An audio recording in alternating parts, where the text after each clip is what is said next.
Welcome to the latest episode of Prescribing Growth. This is a series where we talk to the top business minds in auto reconditioning about the unique ways they've approached building successful businesses. My name's Matt McAllister. I'm the Chief Marketing Officer at Mobile Tech RX, and today we're joined by Matt Moore, the owner of Easy Dent, a full-service urgent care for automobiles in Athens, Georgia. Thank you for joining us, Matt. Thanks for having me. Tell us a bit about your business as it stands today. Yeah, so I own Easy Dent in a little college town of Athens, Georgia. It's about an hour away from Atlanta. And we are a retail facility that's not in a hail market. So that's what's kind of unique. We have created a business model that is essentially, we've got 5 full-time employees. We've got full-time, one of those is a full-time estimator that has come from the body shop collision industry to come help run our shop, manage that location. And then as well as technicians and myself on board. And you know what we're doing is basically trying to become a business that's not quite a PDR shop and not quite a body shop. We're kind of that hybrid in between a little bit. The model I've described to a lot of customers is we would say that we're an urgent care facility, and why do people go there as opposed to a hospital? They go there because it's less expensive, it's less invasive, and it takes less time. Mm-hmm. That's kind of why and it's less scary too. I mean, that's why we are there and that's why we exist. And that's our marketing, and everything we do is kind of to fit that mold. And you guys are a bit unique in who you hire and who's on your team. I mean, you've got some pretty specialized talent. Yeah, that goes a little bit to some of my passions, which is really process orienting everything. We've basically taken the PDR process, and I took and I've gone as far as just trying to process and come up with exactly what it looks like to fix one dent. And from a selfish standpoint, figuring out things that I don't feel like I'm great at or don't like doing, and then hiring people. You know, the first step of that was, what do I not like doing, and what do I feel like I could be better at, and what do I really love doing? And then finding ways to hire people that are either better at it than me, or that I just don't want to do it and can train that out. And what I've found is that production goes through the roof because you have people that are experts at that one thing. That's fascinating. Yeah. So I just found out about 5 minutes ago that you were in wedding videography prior to this. A long while back. I'm assuming at some point then you got into the PDR as a tech. I'm curious about the transition from individual tech, kind of like you just talked about, to business owner with multiple employees. What was the driving force behind making the decision to put in more risk and obviously more potential upside in abandoning being a one-person shop to employing a team, getting a retail facility? For me, I honestly think there's a lot of guys that really love and are passionate about the artistic side of this business, and they get a lot out of that. That was always a struggle for me. Not to do the repairs, but I wasn't driven by that artistic side. I always wanted to, how do we make this into a business? What do I do to you know, take that next step? It never felt like I owned anything. I just felt like I had created a good job for myself. And a lot of guys in this business will admit that. They'll say, well, you know, we've created a great job for ourselves and we like it and we love it. And there's a lot of freedom and a lot of money and there's, you know, opportunities that come from that. But I don't really own anything. If I hung up my tools tomorrow, there's no value in this. If I, you know, I'm basically a guy with some skills and a truck and some tools and a name, but that name is not really worth that much. You might find another tech that's willing to pay for a route or something.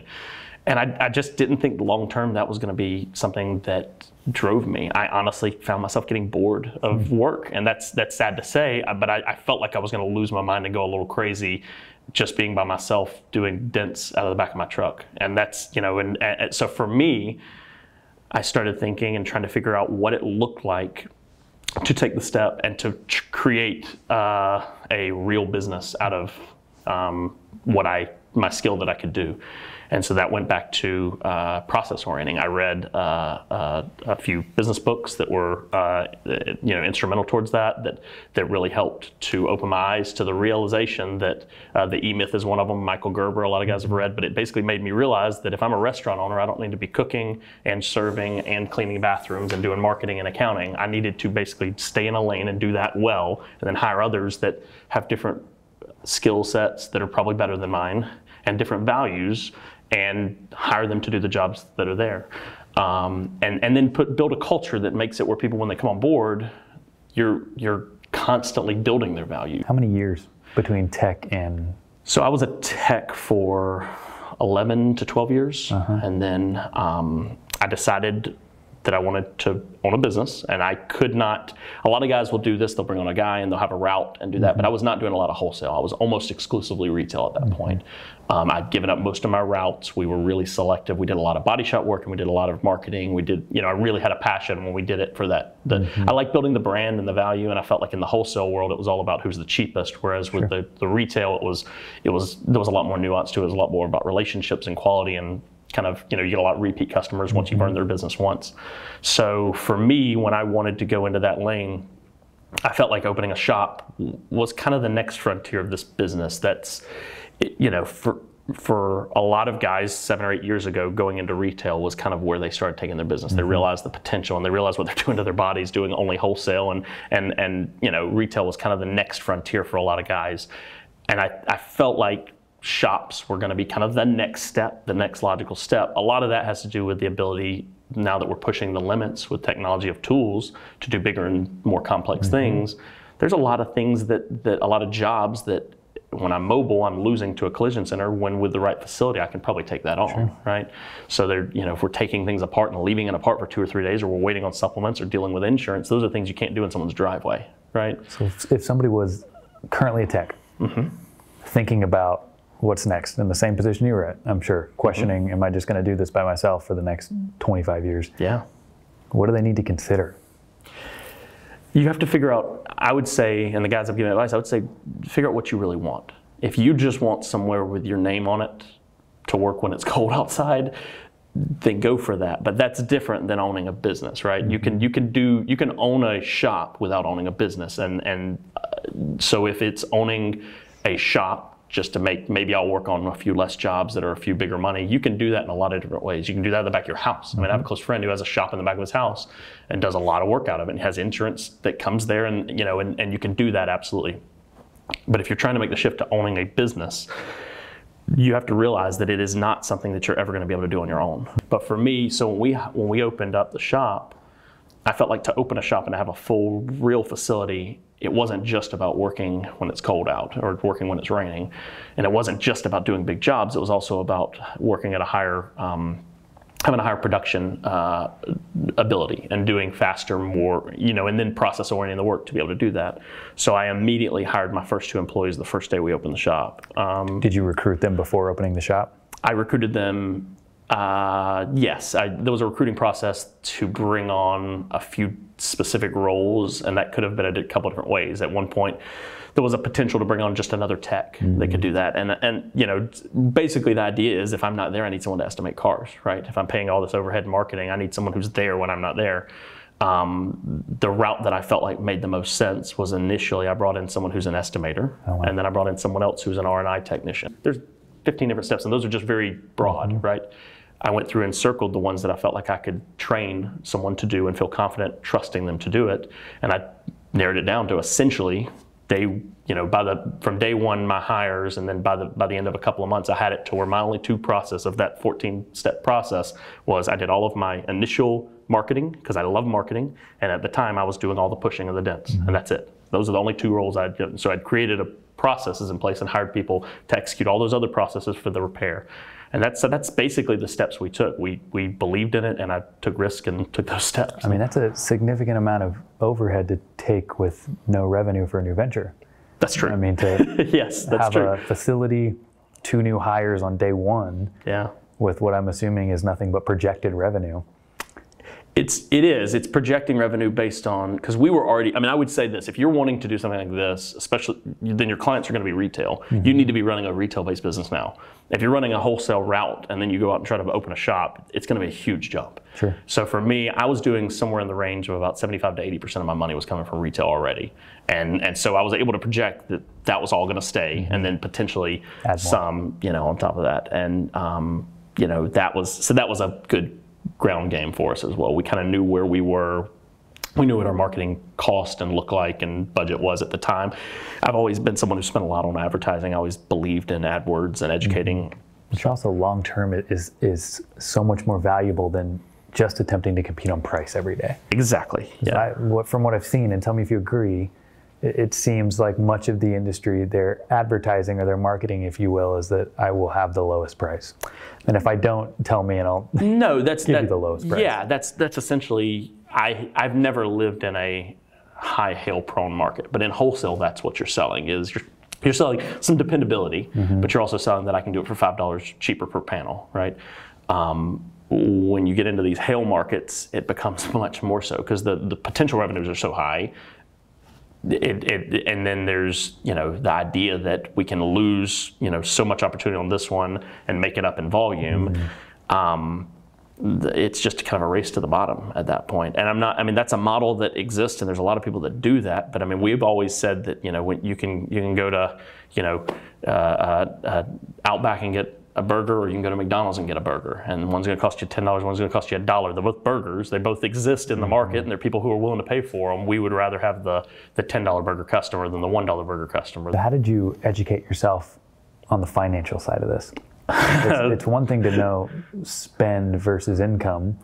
It's another to make big bets on futures. I mean, and that's a financial modeling, that's financial projections. I mean, how did you get to a point where you felt comfortable understanding not only what was going out and what was coming in, but how to make decisions based on those numbers? Lots of good conversations with people that I trust, and reading lots of books. For me, I don't have a business degree. I probably would have enjoyed going to school for business, but I didn't.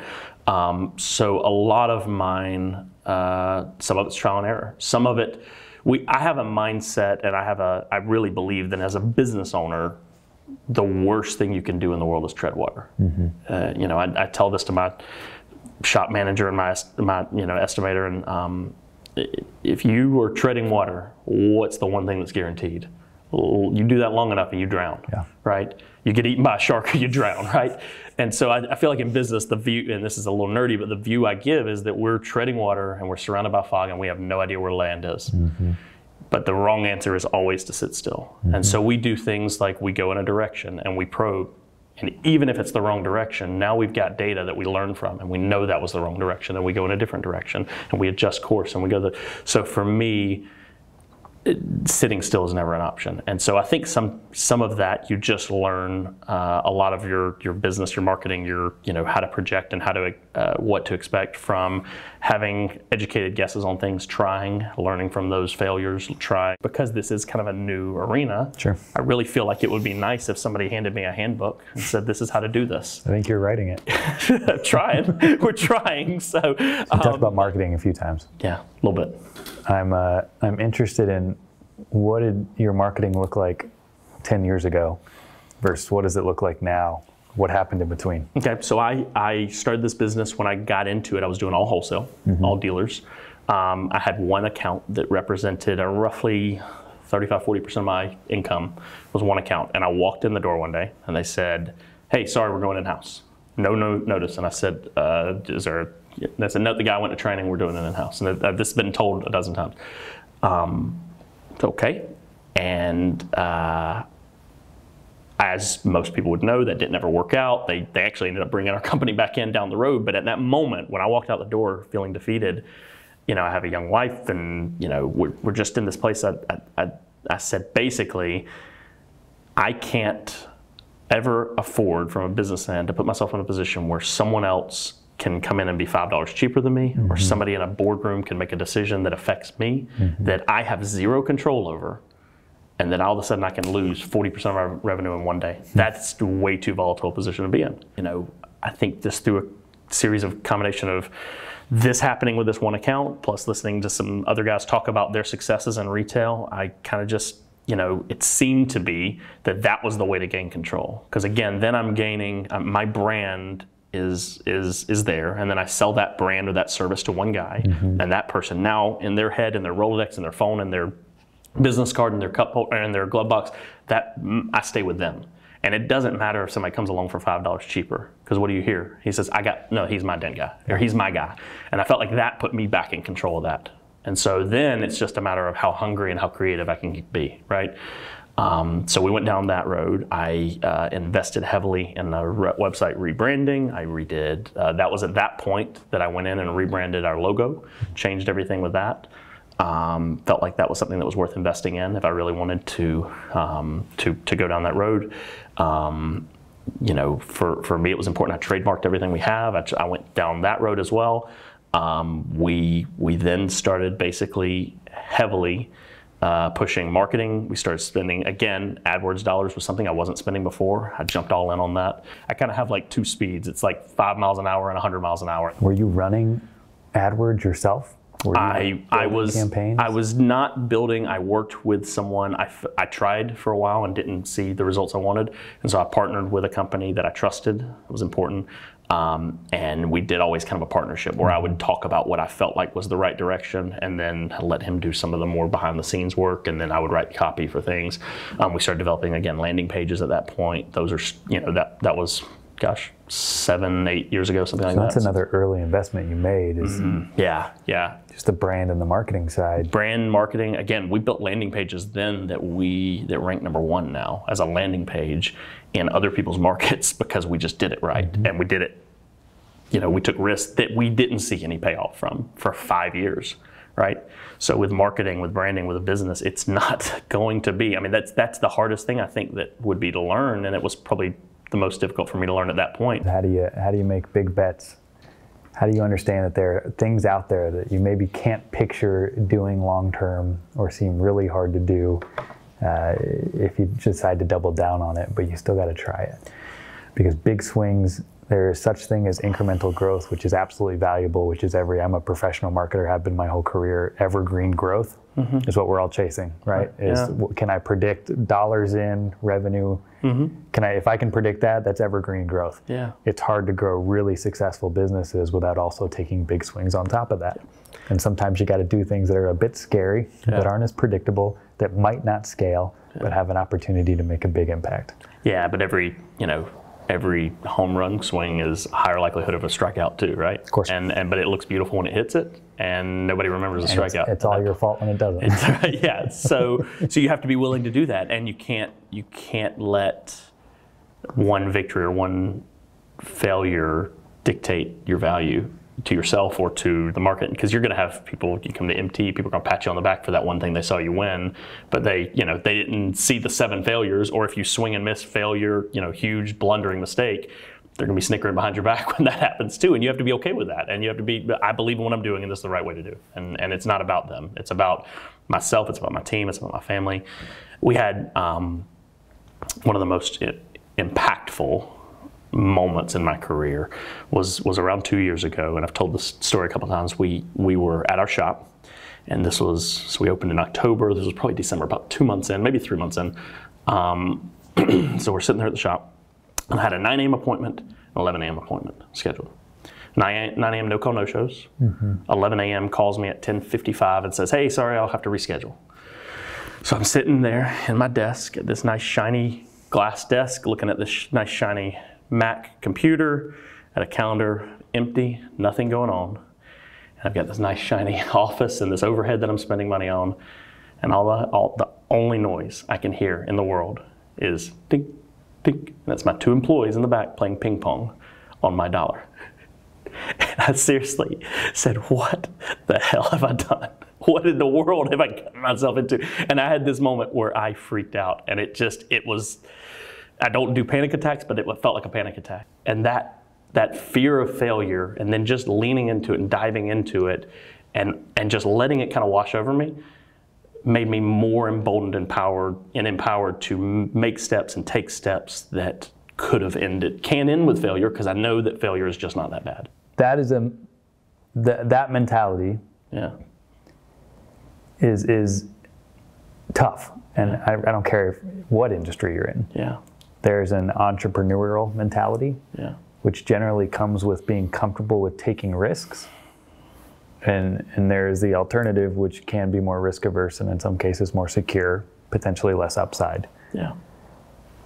This industry is full of people who have, what I believe, and the people that I've talked to, have the skills of the person who could be an individual tech for the rest of their career. Yeah.